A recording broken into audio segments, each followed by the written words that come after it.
Trump ने क्या बोल दिया? ट्रम्प क्योंकि खुद तो एक्सपोज हो गया, अलास्का की मीटिंग फेल होगी, पुतिन ने ट्रम्प को बोलने का मौका नहीं दिया, प्रोटोकॉल भी तोड़ा। तो आज ट्रम्प क्या बोलते हैं कि भाई अब ना यूक्रेन डिसाइड करेगा कि उसको वॉर खत्म कर रही है कि नहीं। ये कह दें कि अलास्का का जो फेलियर था वो इंडिया की बहुत बड़ी जीत होगी।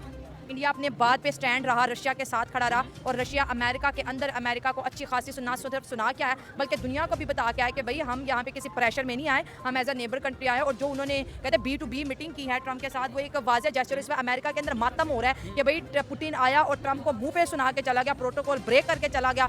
मतलब वो जो सुप्रीमेसी थी वो कहाँ गई। और सबसे बड़ा खेल तो मुझे लगता है कि इस वक्त भारत खेल गया है, बहुत बड़ा खेल खेल गया है कि जिस तरह ट्रम्प जो है रशिया को अपने ख़तरनाक वेपन्स दिखा रहे थे और बॉम्ब बम्बार्टमेंट्स वाले B2B दिखा रहे थे, उससे तो इंडिया को ऑलरेडी ये चीज़ क्लियर है कि भाई अमेरिकन हथियारों पे हम बिलीव नहीं कर सकते। वॉर के ऊपर उसने कोई समझौता नहीं किया और हम बस देखते रहे। देखिए, मैं जो बात कर रहा था ना कि ये अमेरिका वर्सेस कोई नहीं है, मतलब अमेरिका वर्सेस रशिया नहीं है, ये ट्रम्प वर्सेस रशिया चल रहा है या ट्रम्प वर्सेस इंडिया चल रहा है। उसके इंडिया के साथ ये क्यों इतना क्लैश में आ रहा है ना? ट्रम्प क्यों सेकेंडरी सैंक्शंस की बात करता है, सेकेंडरी टैरिफ की बात करता है ट्रम्प, क्योंकि इंडिया ने शायद इसको नोबेल पीस प्राइज नहीं दिलवाया। हाँ, ये भी हो सकता है, पाकिस्तान ने दे दिया तो पाकिस्तान में अच्छा बेटा भी तो बना हुआ है ना अब जिस तरह के हालात है। लेकिन जहाँ तक अमेरिका की बात, इसकी ट्रम्प की बात है, तो मेरे ख्याल में ट्रम्प के अंदर कम अकली है कि मतलब इतनी बड़ी नेशन, इतनी बड़ी इकोनॉमी, या तो वो उसको प्रेशर के जरिए जेर करना चाहता है। आपको पता होगा कि 2027 के अंदर इंडिया जो है वो क्लेम कर रहा है कि हम 3rd बिगेस्ट इकोनॉमी बनने जा रहे हैं, तो कहीं ना कहीं से प्रेशर तो आएगा। और सबसे बड़ा प्रेशर जो है वो अमेरिका की तरफ से इसी वजह से आएगा कि आज ये बाकियों को बीट कर रहा है, जर्मनी को, जापान को बीट कर रहा है, कल को ये हमें आंखें दिखाएगा, हमें बीट करेगा। तो साफ जाहिर है जो सुपर पावर होती है वो कभी भी नहीं चाहती कि मेरी जगह पे कोई आकर स्टैंड करे। तो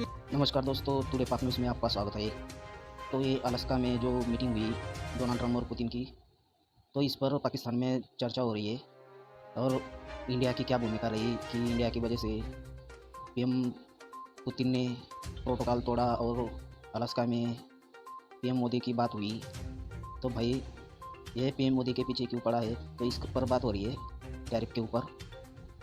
तो भाई ये सोचता है ट्रम्प की पुतिन की रूस से ज़्यादा तेल खरीद रहा है और यूक्रेन वार में इंडिया का हाथ है, ये बात नहीं है। ये नोबेल पुरस्कार के लिए बात कर रहा है, तो भारत का अड़ंगा लगा दिया नोबेल पुरस्कार के लिए। तो पाकिस्तान बोल रहा है कि इंडिया में चर्चा चालू है कि नोबेल पुरस्कार के लिए हाँ बोल देना चाहिए। अरे भाई पाकिस्तानियों ने पहली ही मीटिंग में असीम मुनीर जाकर घोषणा कर दी कि डोनाल्ड ट्रम्प को शांति नोबेल पुरस्कार मिलना चाहिए, तो वो अमेरिका का लाडला बन गया और बेटा बन गया। तो ये चर्चा चालू है, देखते हैं आगे क्या बोल रही है पाकिस्तानी मीडिया।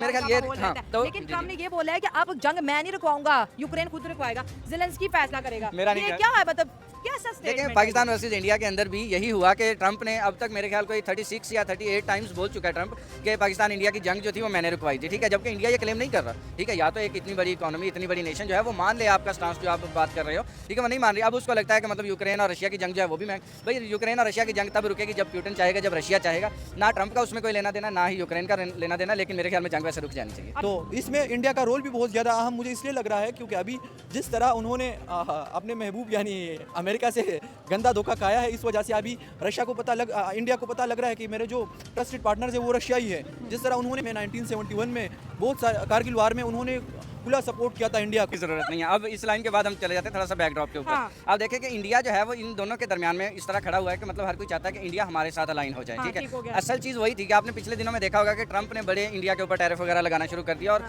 काफी प्रेशर बिल्ड किया। डरा रहा था हाँ, ऐसे ही आप यही समझ सकती हैं कि डरा रहा था। पाकिस्तान वर्सेज इंडिया जंग के बाद हमें ये हालात देखने को मिले कि पाकिस्तान के साथ हालात बेहतर है ट्रम्प के, मतलब पाकिस्तान उसका छोटा भाई है और इंडिया जो है वो सौतेला बेटा बन चुका है, मतलब ये वाले हालात हमें देखने को मिले। लेकिन अब देखें जो इंडिया था वो रशिया के साथ जाकर खड़ा हुआ। ठीक है, तो उसी की तरफ आप देखें, अगर इतनी बड़ी इकोनॉमी किसी के साथ खड़ी होती है, आप उसकी बैक पे खड़े होते हो।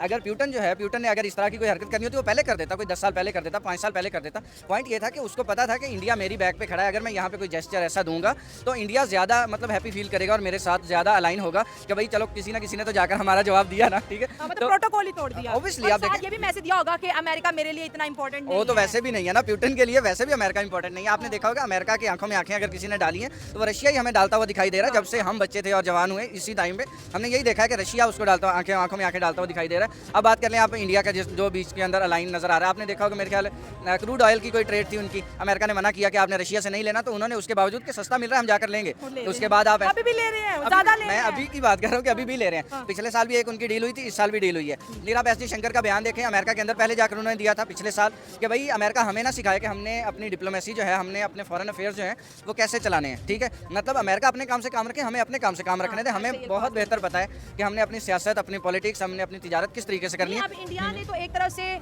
इंडिया अमेरिका को बजा रहा है तो दूसरी तरफ रशिया उसको बजा रहा है, और ट्रम्प जो है ना वो डुगडुगी बन गया है। बेचारे को कोई कोना नहीं मिल रहा बैठने का, रोने का, अपने दुख सुख जो है किसी को सुनाने का। क्योंकि देखिए आज रशिया को अमेरिका ने अपने जो है जंगी हथियारे भी दिखाए हैं, अपने जो है जंगी साजो सामान भी दिखाया है। आपको नहीं लगता वो रशिया को नहीं बल्कि वो इंडिया को दिखा रहा था कि भाई ले लो हमसे, रशिया से मत लो, हमारे पास तो रशिया से बेहतर है। ये कोई इंडिया को B2 बॉम्बर नहीं दिखा रहा था, ये भरोसेमंद आदमी नहीं है। ये इससे हम खरीद रहे माल, इससे हमने बहुत सारे चिनूक हेलीकॉप्टर और अपाचे हेलीकॉप्टर और बहुत सारे डिफेंस में ख़रीदा है। तो भाई ये विश्वास के काबिल नहीं रहा है, इसलिए हमारा पार्टनर जो है वो रूस है। उन्होंने 1971 में अमेरिका के ख़िलाफ़ हमारे जो पाकिस्तान और इंडिया का युद्ध चालू था, तो अमेरिका ने 7वां बेड़ा इंडिया के खिलाफ़ भेजा था। तो रूस ही था जो अमेरिका के ख़िलाफ़ खड़ा हो गया था और भारत की मदद करने के लिए अपना पनडुब्बी, परमाणु पनडुब्बी भेजी थी और बीच में खड़ा हो गया था।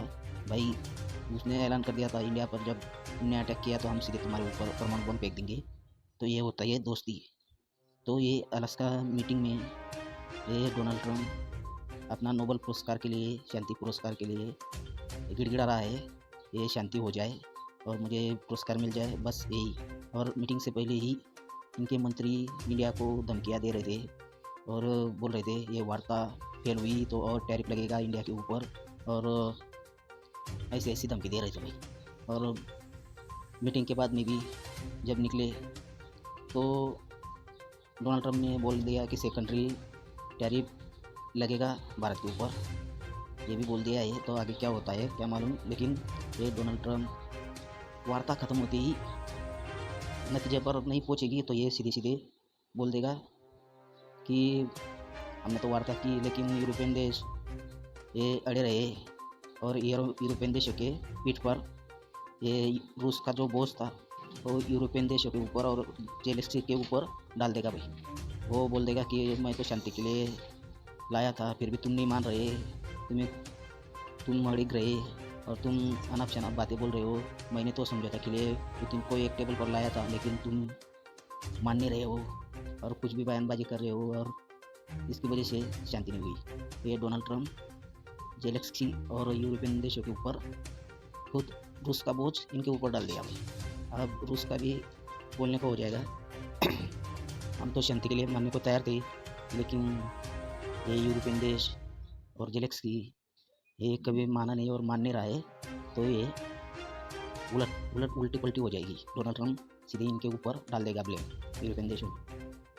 तो ये इंडिया का क्या रोल होगा। इंडिया बोल रहा है भाई, ट्वीट करके बोल दिया है कि ये यूक्रेन और रूस का युद्ध ख़त्म होना चाहिए और शांति की राह पर जाना चाहिए आप।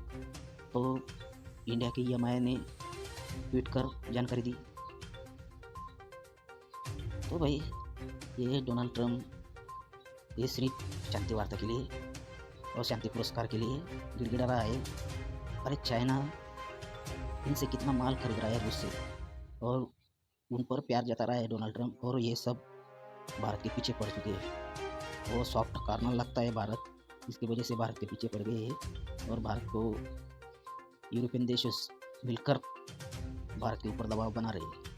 तो भारत को अड़िंग रहना चाहिए, इनके पीछे झुकना नहीं चाहिए भाई। ये वेस्ट कंट्रीज ने भारत के ऊपर दबाव बनाना पहले से ही चालू था, लेकिन जो चाइना है उसने कितना माल खरीद रहा है ये बार रूस से, लेकिन वो उसको छोड़कर भारत के पीछे पड़ गए। जो अच्छा दोस्त था उनको पीछे छोड़कर भाई। तो आप आगे भारत के ऊपर टैरिफ लगेगा या नहीं, कमेंट करके ज़रूर बताना। और ये वार्ता सफल होगी या नहीं होगी, तो ये रूस की जीत है या नहीं, कमेंट करो ज़रूर करना। शेयर सब्सक्राइब भी करना। मिलते हैं अगली वीडियो में। धन्यवाद।